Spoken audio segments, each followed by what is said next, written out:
இரட்சகரும் உலக மீட்பருமாகிய இயேசு கிறிஸ்துவின் ஜீவனுள்ள நாமத்தில் இந்த காலை பொழுதில் உங்கள் அனைவரையும் வாழ்த்துகிறேன். பிரியமானவர்களே, நான் வேலை செய்யும் ஸ்தலத்தில் ஒரு கிறிஸ்துவை அறியாத நபரோடு பேசி கொண்டிருந்தேன்.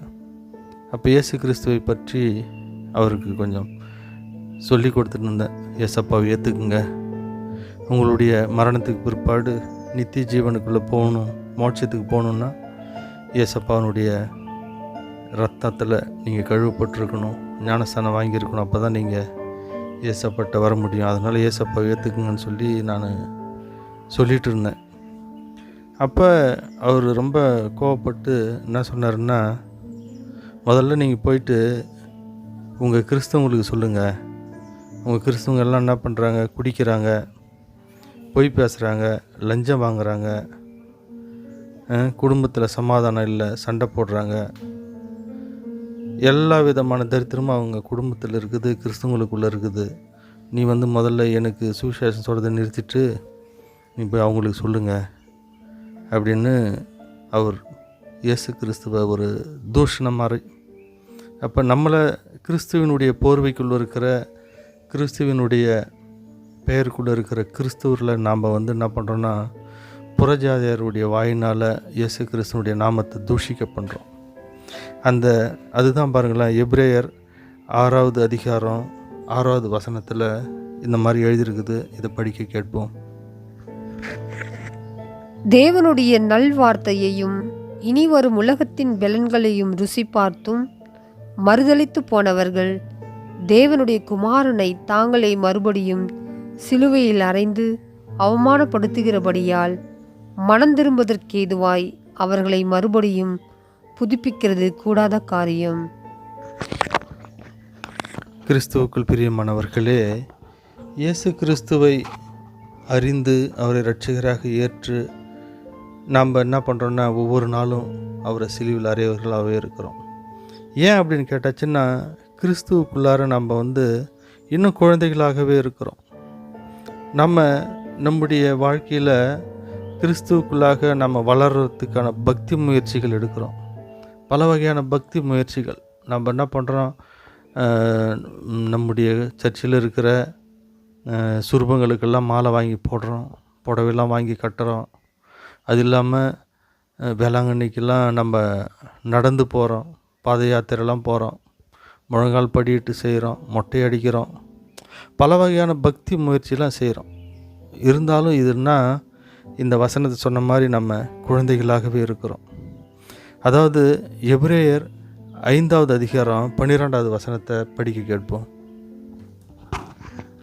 காலத்தை பார்த்தால் போதகராய் இருக்க வேண்டிய உங்களுக்கு தேவனுடைய வாக்கியங்களின் மூல உபதேசங்களை மறுபடியும் உபதேசிக்க வேண்டியதாய் இருக்கிறது. நீங்கள் பலமான ஆகாரத்தை அல்ல, பாலை உண்ணத்தக்கவர்கள் ஆனீர்கள் என்றார். எனவே பிரியமானவர்களே, இன்னும் நம்ம பாலை உண்ணுற குழந்தைகளாக தான் இருக்கிறோம். நமக்கு மூதாதையர்கள் நமக்காக இயேசு கிறிஸ்துவ சொல்ல வந்தவர்கள்லாம் அந்த காலத்தில் நம்முடைய பெற்றோர்களுக்கு சில காரியத்தை சொன்னாங்க, சில காரியத்தை சொல்லி கொடுத்துட்டு போனாங்க. அந்த காரியத்தையும் நம்ம இது வரைக்கும் செய்துட்டு இருக்கிறோம். சில ஜபங்களை சொல்லி கொடுத்துட்டு போனாங்க, எழுதி கொடுத்துட்டு போனாங்க, அதையே நாம் இன்னும் சொல்லிகிட்டு இருக்கிறோம்.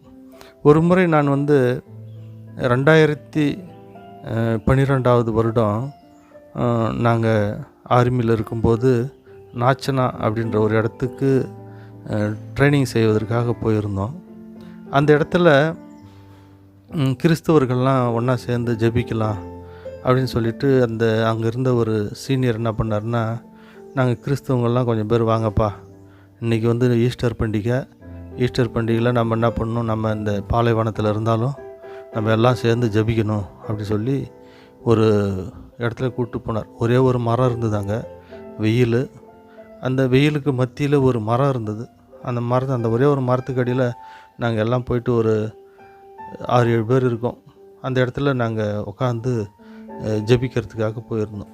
நாங்கள் ஜெபிக்க போகும்போது நாங்கள் 2 பேர் ரோமன் கத்தோலிக்க திருச்சபையை சேர்ந்தவங்க, மீதி எல்லாம் புற மதத்திலிருந்து இயேசு கிறிஸ்துவை ஏற்றுக்கொண்ட பெந்தகோஸ்துன்னு சொல்கிறாங்க இல்லையா, அந்த சபையில் இருக்கிறவங்க, அவங்களாம் வந்து முதல் கிறிஸ்தவர்கள் அவங்க தான்.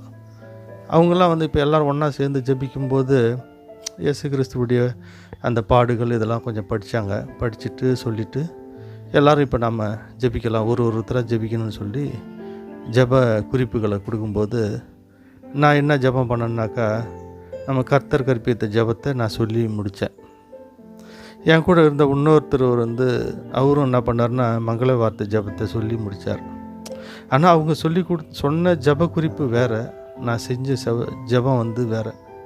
எனவே பிரியமானவர்களே, நம்முடைய நிலைமை இப்போ அப்படி தான் இருக்குது. நமக்கு இந்த கற்றுக் கொடுத்த ஜெபங்களை தவிர வேறு எந்த ஜெபமும் நம்மளால் சொல்ல முடியல. ஏன்னா நம்ம இன்னும் பாலை உண்ணுகிறவர்களாக இருக்கிறோம். எபிரேயர் 5:12 ஒரு முறை இன்னொரு டைம் வாசித்தோம்னா தெரியும், நம்ம திடமான ஆகாரத்தை உண்ண நம்ம பலன் இல்லாதவர்களாக இருக்கிறோம். ஏன் என்னன்னாக்கா, வேத வசனங்களை ஆராய்ந்து பார்க்கறது கிடையாது. வேத வசனங்களை சத்தியத்தை அறிவீர்கள், சத்தியம் உங்களை விடுதலையாக்குன்னு சொல்கிறார். அந்த மாதிரி இறைமகன் இயேசு கிறிஸ்துவை சிலுவையில் அறைஞ்சதை நம்ம வெளிப்படையாக நம்ம என்ன பண்ணுறோன்னா அவமானப்படுத்துகிறவர்களாக இருக்கிறோம். நம்முடைய வாழ்க்கையில் புறஜாதியர் பற்றியில் நம்ம செய்கிற பாவங்கள், இது எல்லா அசிங்கங்கள், இதெல்லாம் வந்து நம்ம ஒவ்வொரு நாளும் இயேசு கிறிஸ்துவ சிலுவையில் அறைகிறவர்களாக இருக்கிறோம். இதிலேருந்து ஏங்க வெளியே வர முடியல அப்படின்னு கேட்டாச்சுன்னா, சத்தியத்தை நம்ம அறியலை. சத்தியத்தை அறிச்சா தான் நம்ம அதிலேருந்து வெளியே வர முடியும். நம்ம கிறிஸ்துவுக்குள்ளே இருக்கிறோன்னு சொல்லிக்கிட்டு பாவத்தை விடாமல் இருக்கிறோம். பாவத்தினுடைய அந்த சாரத்திலிருந்து வெளியே வர்றதுக்கு நமக்கு இஷ்டம் இல்லை.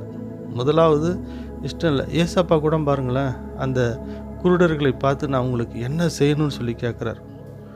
என்ன செய்யணும்னு சொல்லி கேட்கும்போது, பார்வை அடைய வேண்டும் என்று நாங்கள் விரும்புகிறோன்னு சொல்கிறாங்க. அப்போ நமக்கு விருப்பம் இருந்தால் தான் அவர் விடுதலை கொடுப்பார். நம்ம குடிவெறியின் ஆவியில் அல்லது குடும்பத்தில் வந்து சமாதானம் இல்லாமல் இருக்குது, சந்தோஷம் இல்லாமல் இருக்குது, கடன் தொழில் இருக்குது, இதிலிருந்து நம்ம வெளியே வர விரும்பணும். முதலாவது வெளியே வர விரும்பி தேவன்கிட்ட போயிட்டு நம்ம அவருடைய பாதத்தில் விழணும். இதுக்கெல்லாம் நமக்கு அதிகமாக சத்தியத்துக்குள்ளே உள்ளே விழுந்து கிடக்கணுங்க. இரவும் பகலும் வேதத்தில் தியானமாக இருக்கிறவன் பாக்கியவான். இந்த வேத வசனங்கள்லாம் தியானித்து நம்ம சத்தியத்தை அறிந்து இந்த காரியத்திலிருந்து வெளியே வரணும். அப்போ தான் நம்ம வந்து திட உணவை உண்ணுகிறவர்களாக மாற முடியும். இந்த திட உணவு தான் ஒவ்வொரு பிள்ளைகளையும் நித்திய ஜீவனுக்குள்ளாக அழைத்து செல்லுகிற ஒரு உணவாக மாறும். இயேசு கிறிஸ்து நம்ம கொடுத்துட்டு போயிருக்கிற இந்த அப்பமும் ரசமும் நம்ம வெறுமனே வாங்கி வெறுமனே தின்னு நம்ம அந்த இயேசு கிறிஸ்துவை மறுதலிக்கிற கூட்டமாகவே இருக்கிறோம். எனவே பிரியமானவர்களே, இன்றே நம்ம இருதயத்தில் குத்துப்பட்டவர்களாய், இருதயத்தை உடைக்கப்பட்டவர்களாய் நம்ம தேவனண்டையில் போய் சேருவோம். தேவனை நம்முடைய சொந்த இரட்சகராக அறிந்து புறஜாதியினர் நம்மக்கிட்ட கேட்கிற கேள்விகளுக்கு வணக்கத்தோடும் பொறுமையோடும் பதில் சொல்ல நாமளை ஆயத்தப்படுத்தி கொள்ளுவோம். ஜெபிப்போம். அன்பும் இரக்கமும் நிறைந்த அன்பு தகப்பனே, இந்த வேலைக்காக உமக்கு நன்றி செலுத்துகிறப்பா. இந்த காலை வேலையில் கூட நாங்கள் பாலை உண்ணுகிற பிள்ளைகளாக இல்லாமல் திட உணவை உண்ணுகிற பிள்ளைகளாய் மாற எங்களுக்கு வரம் தாரும். நாங்கள் அன்றாடம் உம்முடைய வேதத்தில் பிரியமாயிருந்து அதை தியானிக்கவும், எங்கள் வாழ்க்கையில் நாங்கள் உம்முடைய கிறிஸ்துக்குள்ளாக வளரவும் கிருபை செய்யுங்கப்பா. தகப்பனே, புறஜாதியர்கள் மத்தியில் உம்முடைய நாமத்தை நாங்கள் அசிங்கப்படுத்தாதபடிக்கு, கேவலப்படுத்தாதபடிக்கு நாங்கள் ஒரு நல்ல ஜீவிக்க கிருபை செய்யுங்கப்பா. தொடர்ந்து கிறிஸ்துவின் பாதியில் நாங்கள் ஓட எங்களை அர்ப்பணிக்கிறோம். எங்களை வழி நடத்துங்க. இயேசுவின் ஜீவனுள்ள நாமத்தில் இந்த ஜெபத்தை ஏறெடுக்கிறோம் நல்ல பிதாவே. ஆமேன், ஆமேன், ஆமேன். இந்த நாள் இனிய நாளாக அமைய இயேசுவின் நாமத்தில் வாழ்த்துகிறேன்.